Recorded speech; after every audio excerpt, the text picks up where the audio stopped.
Saturn is a highly empowering planet.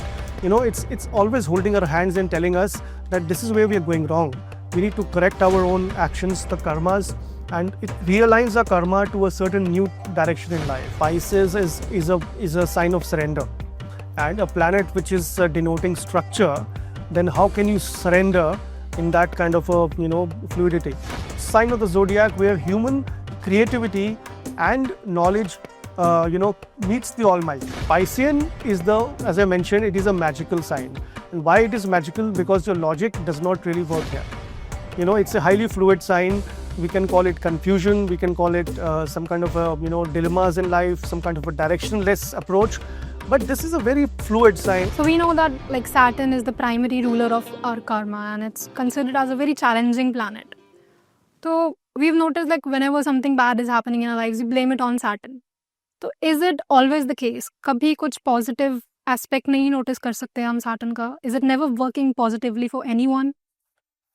Well, unfortunately, we keep hearing all the negative noise around Saturn. But when I see astrology from my perspective, astrology or any kind of a science which deals with planets has to be very empowering to help us understand our role in life and how the planets are behaving to help us control our own directions. From that perspective, I feel Saturn is a highly empowering planet. It's always holding our hands and telling us that this is where we are going wrong. We need to correct our own actions, the karmas, and it realigns our karma to a certain new direction in life. So it doesn't really, of course, it comes from the fact that we have to come out of a comfort zone. And that's very difficult at times. We feel that, we are not comfortable and, we feel a lot of anger, frustration. But if we see the long term, that's the right course of path, the course of action we need to take. So Saturn should not be held accountable for any wrongdoings. I feel Saturn is a very positive planet.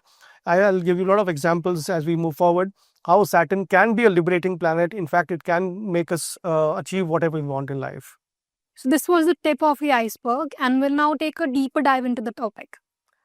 So, जैसे कि आपने mention किया, Saturn आपने कहा कि it signifies discipline and structure.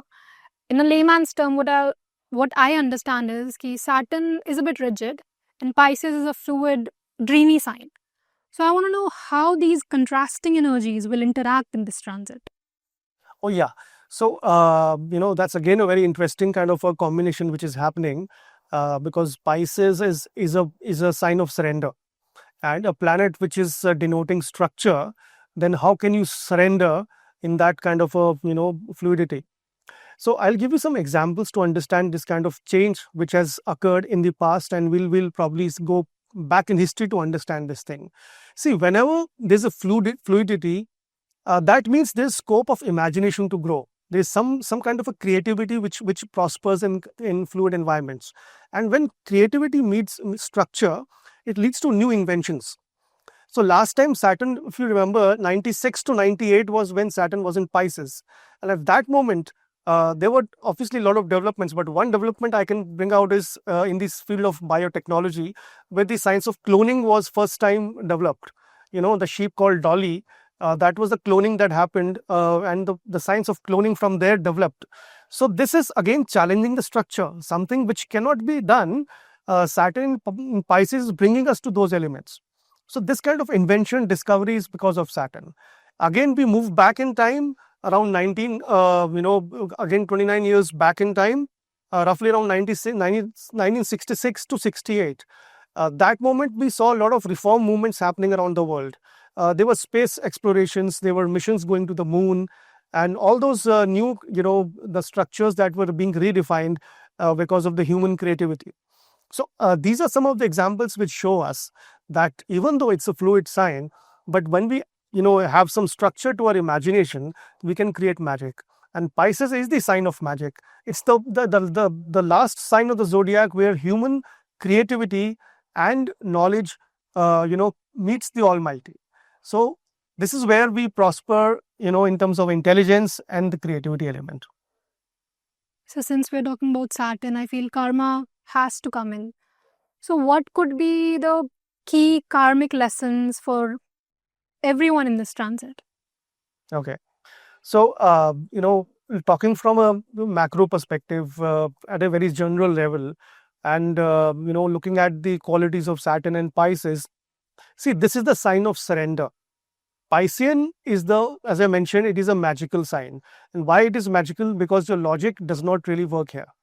It's a highly fluid sign. We can call it confusion. We can call it some kind of a, dilemmas in life, some kind of a directionless approach.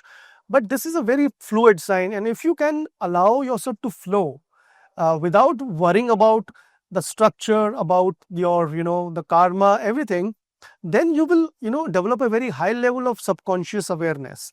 And from here, the magic happens, because now you're not following your own logic, you're following the logic of God. And when you're following the logic of God, you're going to get the direction which you're born for. And from that sense, it is bringing in a lot of new elements into our lives.